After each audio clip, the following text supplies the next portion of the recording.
We stand united against the forces that seek to divide us, and we will not falter in our resolve. Ouagadougou, the 17th of August, 2025, 6:30 a.m. The red light on the encrypted receiver blinked once, then stayed solid.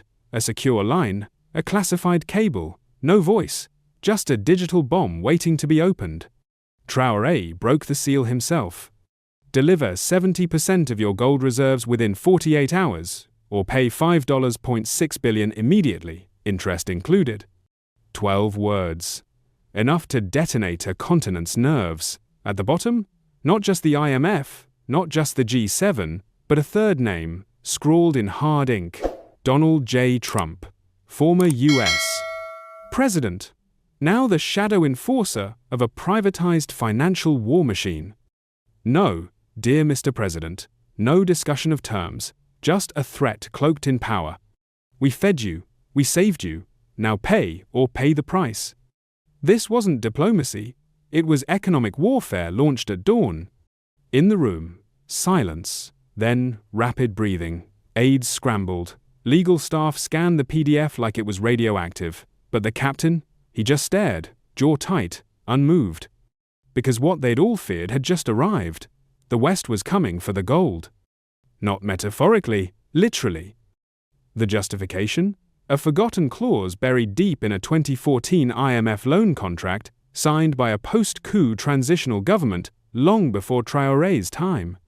The clause allowed collateral seizure if default risk was detected. But who decides what counts as risk? The very people demanding the gold.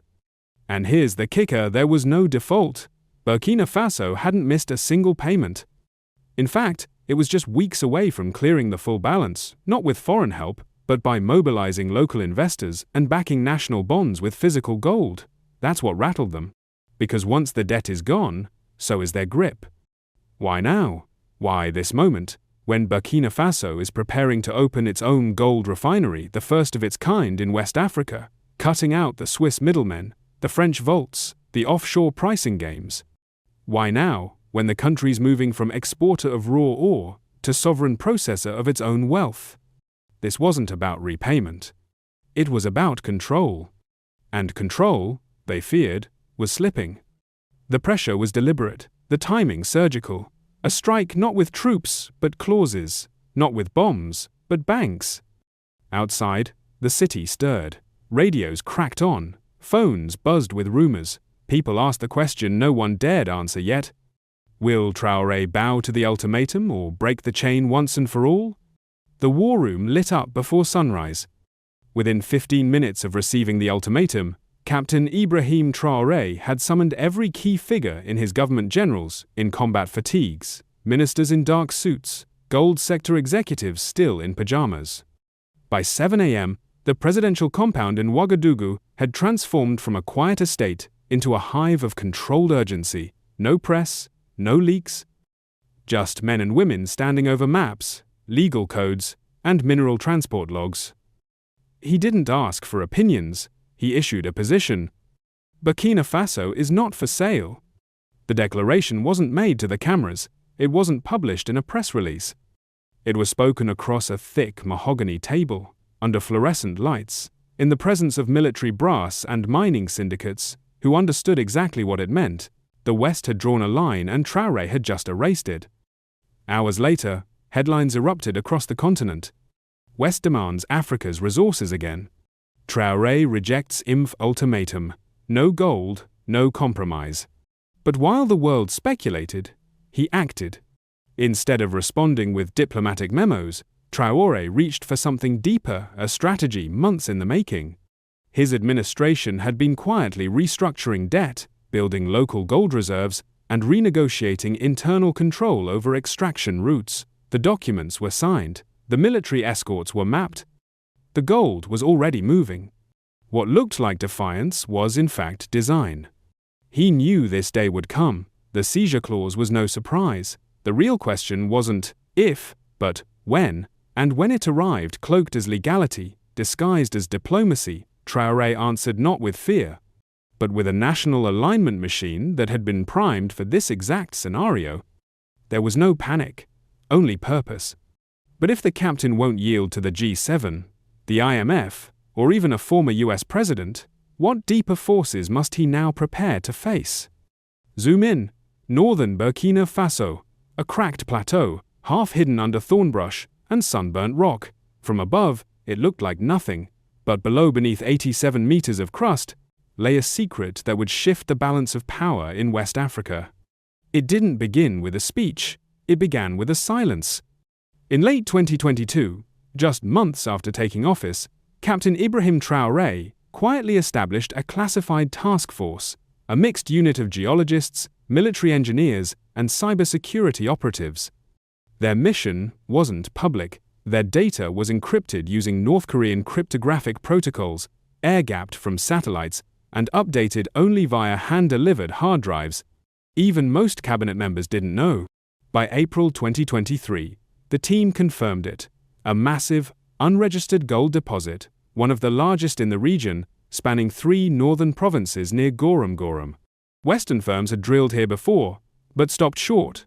Too remote, too unstable, too poor to matter. But Traoré thought otherwise. He made no calls to Paris, no invitations to Canadian or Australian contractors. Instead, the military stepped in. Excavators were repainted, civilian uniforms were replaced by green fatigues. Within months, extraction began not for export, but for retention. Revenues didn't vanish to offshore accounts in Geneva or Lyon. They were routed directly into a sovereign national development fund. No kickbacks, no royalty tricks, no consulting firms with post-colonial teeth. Just gold Burkinabe, gold staying in Burkinabe hands. For nearly a year, the operation remained invisible to the outside world. But secrecy can't outrun satellites forever. By early 2025, analysts at French and American space agencies began flagging unusual excavation densities in regions previously tagged as non-viable. Thermal imaging picked up 24-hour operations, convoys without license plates, power usage spikes in unmapped locations. The alarm bells rang, but it was too late. By the time the IMF drafted its gold seizure ultimatum, Traoré's vaults were already full. The nation was weeks away from clearing its entire external debt without a single dollar of Western aid. The gold they once stole in the shadows had re-emerged under floodlights, and none of it was theirs anymore. So the real question isn't why they wanted the gold. It's why they thought it was ever still theirs to take. The document arrived in a sealed diplomatic pouch, escorted by a private courier in a dark suit, flanked by 2 men who never gave their names. Inside, 42 pages of technical language, hedge clauses, and geopolitical poison, the Debt Recovery Strategy Framework, drafted jointly by the IMF and the G7. Stamped, Washington, the 29th of July, 2025. Marked, Eyes Only, Burkina Faso Head of State. Deadline, 48 hours. Subject line, Gold Asset Mobilization Protocol. But buried beneath the language of finance and stabilization lay a plan more invasive than any military operation. 70% of Burkina Faso's gold reserves were to be transferred to a US-based multinational holding group under emergency asset control. The designated shipping corridors? Overseen by European security firms? All infrastructure loading, logistics, and insurance under Western jurisdiction. A new Oversight Council, led by American financial advisors, would be granted non-reviewable authority over extraction, trade, and reserve flows for the next 5 years. Burkina Faso would no longer own its own wealth, it would be managed. And the carrot? A vague promise of protection from destabilizing forces. Translation: we'll keep you in power if you surrender your nation. At the top of the document, bold and clinical, Traoré has 48 hours. No negotiation window, no diplomatic channel, just a countdown backed by think tanks in Brussels, asset managers in New York, and security consultants with ties to Langley. This wasn't a loan. It was a takeover. The strategy was modern, but the intent was ancient: pillage dressed as policy, control rebranded as cooperation, a return to the old script just printed on glossy IMF letterhead. The corridors of power in Ouagadougou stirred. Advisors whispered of pressure mechanisms, international consequences, regional stability, but outside, the streets moved to a different rhythm. People remembered how much gold had already left the soil, how little had ever returned. This wasn't just a memo, it was a mirror. And what it reflected wasn't global finance. It was imperialism 4.0. No armies, no flags, just contracts with chains built into the clauses. But one question now echoed from embassy backrooms to crowded radio stations across Africa. Will Traoré sign the document, or burn the system it stands for? The air was still when he stepped out. No anthem, no script, just the sound of boots echoing against the marble floor of the Presidential Broadcasting Hall in Ouagadougou. The 17th of August, 2025, 8:02 p.m. 3 hours earlier, Captain Ibrahim Traoré had received the final draft of the IMF G7 framework. 42 pages, printed in English and French, bound in blue ribbon, and labeled, "Urgent Compliance Required." The terms were clear: hand over 70% of Burkina Faso's gold, accept a Western Monitoring Council, and perhaps most insultingly accept stability assistance in the form of US private contractors and G7 political advisors. He read the last page. He folded the document slowly, then looked up and said one sentence, "This is poison in a suit and tie." The order came swiftly. All gold mining sites were to be locked down by midnight. No flights in or out of strategic zones. Military communication lines went dark. Foreign contractors' access badges were revoked. Drones lifted from regional bases. Ground patrols doubled. And then, silence. The kind that builds pressure before a storm. By nightfall, the national channel interrupted its programming. The Burkina Faso coat of arms filled the screen. And then, there he was, Traoré. No teleprompter, no aides behind him. Just a soldier in uniform, standing behind a simple microphone. His voice cut through the silence like a blade. "We are not Libya. We are not Iraq. We are not here to negotiate our survival. This nation was built with our blood, and no foreign power will dictate the price of our future. Burkina Faso will not bow." He paused, then delivered the words that would electrify an entire continent. "You have 48 hours to leave Africa." No ambiguity, no diplomatic pretense. Just a direct expulsion order, not to a single nation, but to an entire architecture of control: financial emissaries, private intelligence contractors, NGO proxies, and mineral brokers. Every hand that had taken without giving was now being asked to disappear. The response was immediate, not from Washington, not from Brussels, but from the streets of Bamako, Niamey, Addis Ababa, and Kinshasa. Crowds erupted, phones lit up. Hashtags flooded African social media. Number Hayside NO, number Africa Rises. For once, it wasn't a headline written in New York or Paris. It was a sentence shouted in 100 tongues across the continent, from students to miners, farmers to retired generals. This wasn't just about gold, it was about dignity. And as the broadcast ended, as Traoré lowered his gaze and stepped away from the microphone, one question hung in the air like smoke from a just-fired cannon. Now that he's drawn the line, who will dare step across it? The desert winds of the Sahel carried more than sand that morning. They carried defiance.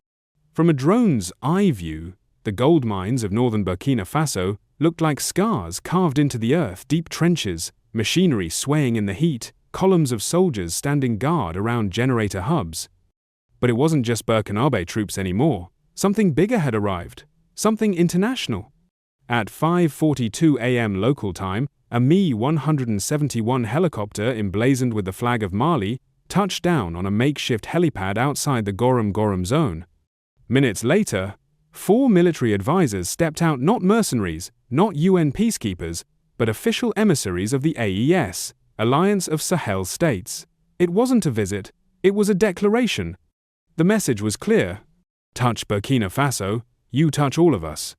What started as a standoff over gold was fast becoming something far more consequential, a collision between two worldviews. On one side, the US, IMF, and G7, pushing economic levers and covert media campaigns. On the other, a new African coalition backed by unexpected and increasingly global allies. Western media wasted no time. Within 24 hours, US Outlets began painting Traoré as unstable, a populist, and a danger to regional order. The CIA's influence apparatus leaked alleged internal memos, calling Burkina Faso a potential vector of Russian and Chinese expansion. Exxon lobbyists pressed Congress for intervention, claiming threats to global mineral stability. But on the ground, a different story was unfolding. Universities in Bobo Dioulasso erupted in marches. Student unions organized sit-ins at consulates. Women's cooperatives formed protective rings around gold shipments. Young miners in Kaya carried signs that read, "This gold is not for sale." Burkina Faso wasn't isolated, it was igniting. Mali, still recovering from its own battles, sent ground communication experts and encrypted satellite links. Niger provided fuel convoys and nighttime logistics. Guinea opened its airspace for emergency flights. Each move quiet, strategic, but unmistakable. The AES alliance was operational. And then came the global card. China entered not with weapons, but with blueprints. On the 14th of August, Chinese engineers began surveying the Tambao site, laying the foundation for a fully modernized refining facility. No Swiss vaults, no London pricing desks. The contract, denominated in digital yuan. The signal, de-dollarization, had landed on African soil. Russia followed with its own doctrine, less trade, more teeth. By the 16th of August, components of a short-range missile defense system had been installed around the Gold Corridor, radar installations, jammer arrays, anti-UAV perimeters, not for aggression but for deterrence. For the West, this looked like escalation. For Africa, it looked like emancipation. The corridors of Washington labeled it a dangerous realignment. Brussels called it irresponsible militarization. But from Niamey to Bamako to Ouagadougou, the whispers turned to thunder. At last we are not alone. No longer a beggar continent, no longer a pawn between donors and diktats. The Sahel had drawn a line in the sand, and for the first time, someone else stood behind it. And so, as the sun set over Burkina Faso, illuminating the armored glint of convoys and cranes rising from minefields turned sovereign strongholds, a new question emerged. Is this the birth of a multipolar Africa, or the beginning of a global confrontation no one can control? The camera cuts through the evening dust in Ouagadougou. Crowds line the boulevards. Fireworks bloom above the skyline. Drums echo like a heartbeat through the capital. Men in work boots. Women in patterned wraps. Teenagers filming on cell phones. Children dancing barefoot in the street. This isn't a concert, it's a turning point. Hours earlier, inside the National Assembly, every seat was filled.